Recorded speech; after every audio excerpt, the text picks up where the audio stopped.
para sa lagay ng ating panahon ngayong hapon po ng February 9, 2025. Sa ngayon po ay malakas ang bugso ng hanging amihan at ito po ay umiihip na dito sa Luzon at Visayas habang ang shear line ay bumaba na rin po at nakakapekto na sa ilang bahagi ng Mindanao.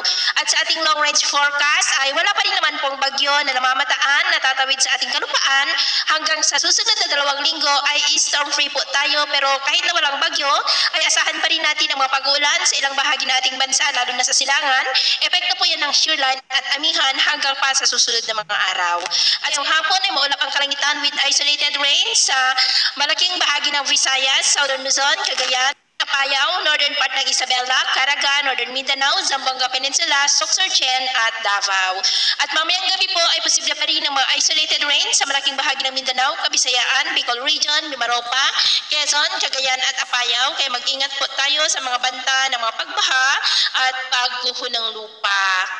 At sa atin naman pong mabaybayin, maalon po ngayon sa buong kanlurang baybayin ng Luzon, silangang baybayin ng Luzon, mga baybayin po ng Northern Samar Seaboard, silangang baybayin ng Eastern Samar Seaboard, Northern Seaboard ng Cagayan, Babuyan Island Seaboard at Batanes Seaboard na ang mga alon dyan ay posible po na aabot hanggang sa 2.2 to 5 meters height. Kaya hanggat maaari po, iwasan na muna natin ang papalaot dyan sa mga may kulay pula para po mas makaiwas sa mga sakunang